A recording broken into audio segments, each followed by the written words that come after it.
Bonjour chers amis, il faut vous dire que la ville de Neuchâtel est particulièrement belle, tranquille et magnifique, et si vous avez l'occasion de la visiter, eh bien vous vous rendrez compte à quel point elle recèle des trésors, et dans le genre tranquille pépère à l'ancienne. Et c'est tout ce que j'aime. Alors bien sûr, il y a un centre-ville, mais même le centre-ville est presque entièrement piéton. Il y a des bus qui passent à droite à gauche et c'est vraiment une ville paradisiaque avec un lac sublime. De temps à autre, je vous en montre un infime aspect. Et nous avions hier les Swiss Shorts, les courts-métrages suisses. Alors, je dirais que globalement, dans ces Swiss Shorts, il y avait davantage de courts-métrages sur le domaine de ce qui est sensitif et du domaine du ressenti plus que du domaine de l'explication. Et je dois dire que j'ai beaucoup d'admiration pour les gens qui sont comme ça, qui ressentent les choses, qui sont dans le domaine du sensitif, mais qui ne cérébralisent pas forcément, qui vivent les choses. Et des fois, je me dis que ces gens-là sont plus heureux que ceux qui, comme votre humble serviteur, cogitent. Alors écoutez, chacun son logiciel de base. Dans certaines personnes, c'est le cérébral qui domine. Ce qui ne veut pas dire qu'on ne peut pas aussi être parfois dans le ressenti et dans la sensation et dans l'émotion. Donc dans ces Swiss Shorts, les courts-métrages suisses, il y en avait un qui s'appelait À la dérive de Marion Raymond, qui était tout à fait dans ce registre du ressenti. Il y avait aussi Épidermique avec des demoiselles qui font des chorégraphies dans l'eau, c'est très beau, c'est beaucoup de travail, de gymnastique, d'entraînement. En plus, s'entraîner sous l'eau, dessus et sous l'eau, c'est... Enfin, je suis très admiratif. Donc ces deux courts-métrages étaient tout à fait dans ce registre-là.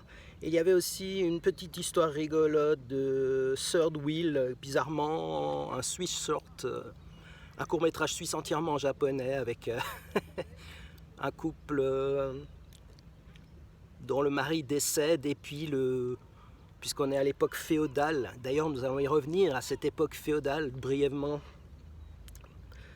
Pour le film suivant, eh bien, il y avait des maîtres et des disciples. Et le disciple va embobiner la femme de son maître qui est décédé en lui disant « Oui, c'est moi qui vous a désigné comme son nouveau compagnon, son nouveau mari. » Puis elle est toute en admiration et toute enfin, elle y croit. Et puis bon, c'est assez rigolo. Et bien sûr, le fantôme du maître, entre guillemets, du mari décédé, lui n'y voit pas de cette oreille. Et puis il y avait aussi un dessin animé Pipes. Alors là, nous avons typiquement comment dirais-je ça, en des termes soutenus, je dirais simplement la communauté LGBT, qui nous a fait un dessin animé Pipes avec beaucoup de connotations sexuelles, avec une présentation entre guillemets de toutes les sexualités. Alors, dans un premier temps, ça peut paraître louable de vouloir clamer que telle ou telle sexualité est tout aussi valable ou tout aussi honorable qu'une sexualité, on va dire, plus classique. Mais c'est oublier que ces comportements sensuels, on va dire minoritaires, ne sont pas très bien acceptés par la majorité des gens. Ça, c'est la vérité, que ça plaise ou non. Et je ne crois pas que ce genre petits courts-métrages ou campagnes d'affichage, je pense souvent que ça crée l'effet inverse. Alors, ce qui ne veut pas dire que ces courts-métrages ne doivent pas exister. C'était même relativement drôle. Mais moi, j'attirerais l'attention sur ces gens qui croient qu'il faut faire des campagnes d'affichage pour mettre en lumière des sexualités qui sont malgré tout sur le plan du nombre minoritaire. Eh bien, qu'elles ne seront pas plus acceptées grâce à ces campagnes. Voilà, c'est ma conviction. Après, j'ai des amis homosexuels et je m'entends très bien avec eux. Bon, c'est souvent des gens très intelligents, avec beaucoup de culture. Mais il n'y a pas qu'eux. Ils ne sont pas le centre du monde. C'est ce que j'aimerais leur dire, en toute amitié, en toute humanité. Ensuite, il y avait un gros blockbuster japonais du réalisateur Kiria Kazuaki, qui a fait Cacherne, qui a fait quelques films de science-fiction et de fantastique qui ont eu un certain écho, j'allais dire surtout au Japon. Et là, nous avons un film qui s'appelle From the End of the World, que tout le monde devait voir ici, et donc j'y suis allé, bien entendu. Mais finalement, ce film nous propose une vision très manichéenne. C'est ce qui m'a déçu dans ce film, c'est-à-dire que vous avez l'histoire d'une adolescente japonaise qui va être désignée par une sorte de groupe qui gère en gros le temps, le passage dans le temps entre le passé et le futur. Et puis ce groupe de policiers particuliers, c'est comme ça qu'ils se présentent, vont dire à cette jeune fille de sauver le monde. Et finalement, elle ne va pas le faire. Elle va dire, ce monde c'est de la merde, pardon pour l'expression, et il n'a qu'à être détruit. Donc on voit des méchants samouraïs. En gros, c'est les méchants hommes et les gentilles adolescentes et petites filles. Voilà le propos du film. Donc même Walt Disney ne tomberait pas dans un manichéisme aussi sommaire, puisque prendre des éléments particuliers, par exemple le fait que les samouraïs japonais de l'époque féodale devaient lutter, puisque c'était la technologie de l'époque qui incitait à certains comportements, notamment qui induisait le fait que c'était quand même des époques où il fallait combattre et se défendre et pas simplement être dans l'amour du monde et des petites fleurs et des pâquerettes. Donc il y a cet aspect-là avec l'image d'un des personnages qui est justement le chef des samouraïs, qui est symbolisé par le diable. Ah et oui, c'est lui le méchant. Et puis on a la petite fille Yuki qui va, grâce à un pouvoir magique, dégommer les méchants samouraïs. Bref, je vous passe d'autres détails. Alors par contre, les images sont très belles, il y a des très belles images. À la fin, il y a la guerre nucléaire. Donc j'ai mis quand même 3 sur 6 sur ce film, parce qu'il y a des belles images, mais j'ai trouvé ça très très sommaire. Et je dirais plus globalement que quand on veut, c'est la position du réalisateur, ce n'est pas la mienne. Quand on veut extraire des éléments parmi les hommes, en disant ces éléments-là sont mauvais, et extraire des éléments parmi les dames, ou les jeunes filles, ou les adolescentes, en disant ces éléments-là sont très beaux et universels, et c'est ce qui va protéger la Terre et régner sur la Terre. Moi, je rigole doucement, parce que la réalité est souvent beaucoup plus subtile et plus finaude que simplement dire ça c'est mal et ça c'est beau et bien. Et quand on y regarde de plus près, souvent on se dit tiens, mais c'est plus subtil que ça. Voilà, je vous laisse réfléchir là-dessus. Donc, From the End of the World. Voilà. Ensuite, il y avait un film Until Branches Bend. Alors ça, je me suis endormi, c'était très ennuyeux. Une histoire de producteur de pêche avec une jeune femme qui fait partie des personnes qui sélectionnent les pêches. Alors c'est étonnant parce qu'il y a tout un business fruitier dont on ne connaît pas les arcanes. C'était le seul point un petit peu intéressant du film. Et cette jeune femme va découvrir une pêche avec un trou et elle va l'ouvrir et elle va voir dedans une petite bestiole genre cafard ou une variante du style. Et puis elle va, au contraire de l'avis de son chef et de ses deux supérieurs, elle va amener cette pêche à un centre de spécialistes en insectes. Et ils vont dire, ah oui, c'est très intéressant, on va prendre des photos et puis on vous rappellera. Et puis voilà, le film ensuite devient interminable, c'est-à-dire qu'il y a 1h40 où il ne se passe pas grand-chose. C'est très contemplatif. Et ce qui se passe en 1h40 aurait pu être résumé en 15 minutes. Et je suis gentil. Donc voilà, il ne se passe pas grand-chose dans ce film, c'est juste que les autorités politiques bloquent toute la production par mesure de précaution, et puis tous les producteurs sont pas contents. Alors, mais elle s'obstine, et à la fin, si vous voulez, en gros, il y a une espèce d'invasion de sauterelles, comme dans la parabole biblique, qui va envahir tout et tout détruire, tous les arbres seront détruits.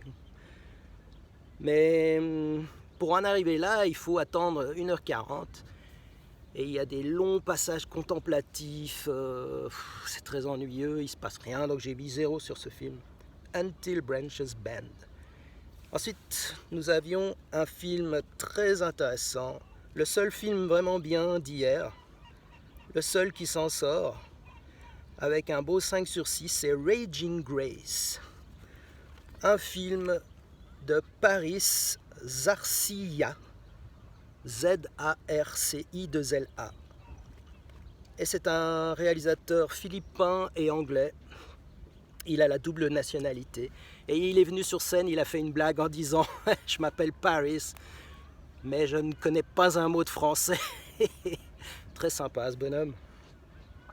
Et il nous a fait un film Raging Grace sur ce monde très étonnant de l'économie domestique. C'est-à-dire que comme le bonhomme vient des Philippines, eh bien il nous parle de ce monde où il y a énormément de dames de ce pays-là, des messieurs aussi, mais beaucoup de dames qui viennent dans notamment les pays, disons, où il y a de l'argent, les pays occidentaux, pour faire simple.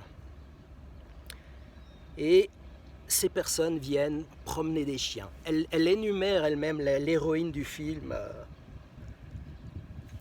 promène les chiens, s'occupe des enfants, des personnes âgées, font le ménage, la cuisine.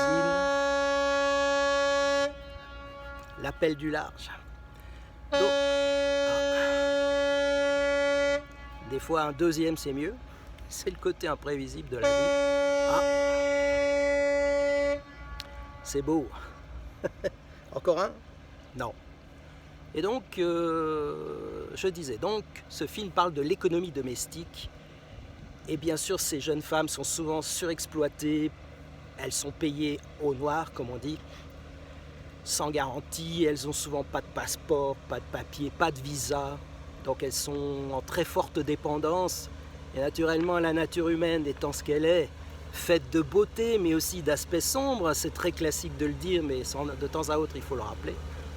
Eh bien, cette jeune femme ne déroge pas à la règle, elle va se faire exploiter par une jeune femme, une femme d'un certain âge dans un château, qui veille sur un monsieur qui est alité et dans le coma.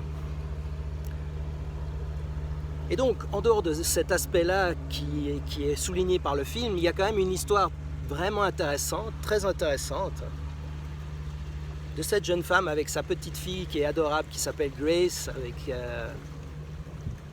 qu'elle a eu avec un mystérieux mari dont on ne sait pas trop, mais en tout cas on sent que ça s'est très mal passé avec lui. Bon. Et elle va découvrir que cette femme qui l'embauche, qui est bien sûr très maniaque, on se dit c'est un personnage antipathique, très à cheval sur la propreté, sur plein de choses. Elle remet en place, elle traite cette jeune femme philippine comme pas comme une moins que rien, et pas loin, disons, avec beaucoup de condescendance. Et on va se rendre compte finalement que le film est plus subtil que ça, puisqu'on pense que la victime est ce monsieur âgé que la dame qui a embauché la demoiselle philippine essaye d'empoisonner avec des pilules. Et donc la brave jeune fille philippine, comme elle est très empathique et très humaniste, elle va arrêter ces pilules pour empoisonner le vieux monsieur, et puis elle va lui donner des remèdes de son pays avec de la médecine par les plantes. Ça, c'est un élément très important, cette médecine par les plantes, cette médecine multiséculaire comme il y a en Chine, qui a été mise de côté. Je me demande pourquoi. Bon, je vous laisse réfléchir là-dessus. Et elle va donc guérir ce vieux monsieur qui va se réveiller et qui va être enchanté, qui va promettre un peu monts et merveilles à notre héroïne et à sa petite fille Grace. Et finalement, comme le film est assez vicelard et il va se passer plusieurs coups de théâtre. Et puis on va se rendre compte que ce vieux monsieur, en fait c'est lui le méchant, avec la femme qui a embauché la demoiselle philippine est un petit ange en comparaison. Donc c'est très subtil de la part du réalisateur Paris Garcia. Le film est très plaisant. Et puis ça finit un peu en apothéose. On se rend compte qu'aussi que ce vieux propriétaire du château a abusé au sens de promettre monts et merveilles aussi à une ancienne dame philippine qui est dans le sous-sol, dans une espèce de cercueil en verre. Enfin, c'est une histoire vraiment bien fichue, touchante, et en même temps pleine de rebondissements, de suspense. Vraiment bien. Raging Grace, c'était le seul film vraiment bien d'hier. Là, le ratio est retombé dans les ratios de ces précédentes années, c'est-à-dire très peu de films bien et beaucoup de choses dispensables. Et puis on a fini par It Lives Inside, qui est un film aussi en compétition internationale comme celui dont je viens de vous parler, Raging Grace, avec de Bishal Dutta, un réalisateur d'origine indienne. Et puis c'est une espèce de film d'horreur sur la légende d'un démon indien, mais j'ai trouvé ça très très mauvais. Le seul intérêt du film, c'est Megan Suri, qui est une très belle actrice américaine d'origine indienne.